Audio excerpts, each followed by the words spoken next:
So signs and symptoms of flu, which is influenza, are fever, cough, and sore throat. You can also have runny nose, fever, headache, fatigue.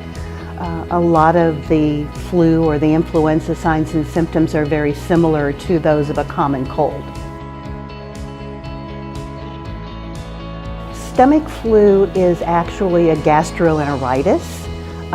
And it's also caused by viruses. Norovirus is the most common virus that causes the stomach flu.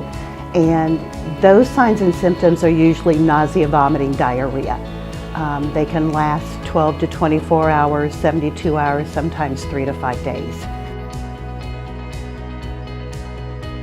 The flu virus is set up so that it likes cold, dry air. So during the winter time in the temperate zone, so in North America it's October through March. In the southern hemisphere it's March through October. But it's when the weather gets cold, we all go indoors, we have dry, non-humidified air that we set up the flu virus. It's what the conditions that it likes. So a warm climate would be at the equator, where it's warm year-round, but they still have a flu season. But what's interesting about the equator area is that their flu season comes during the rainy season, which is usually June, July, and their flu season hits when they have rain amounts over 6 inches a month. Okay, some of the things you can do to avoid the flu would be to get your flu shot, wash your hands, cover your cough and sneeze, stay home if you're sick.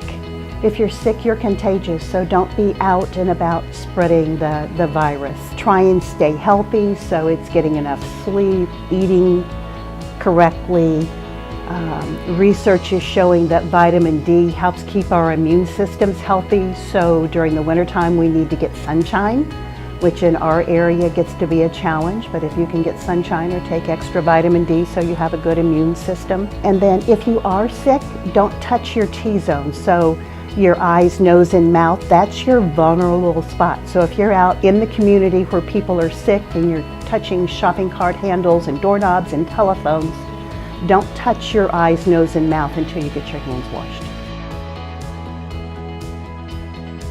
The flu vaccine is always beneficial.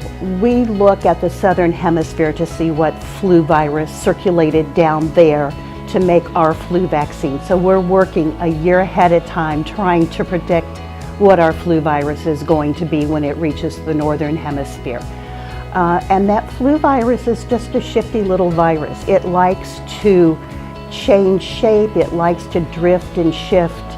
So the vaccine that we make for what we thought was happening a year ago could be changed a little bit. You know, they'll disguise themselves.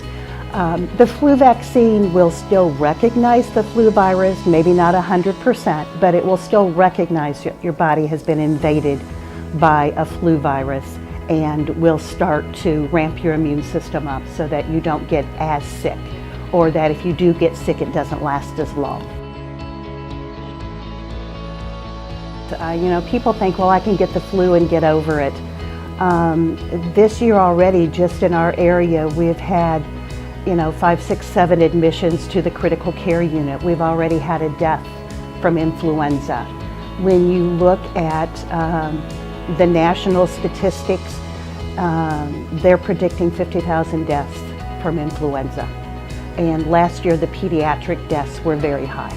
So you can say, well, it's just the flu. Well, it's really not just the flu. It can be very bad outcome.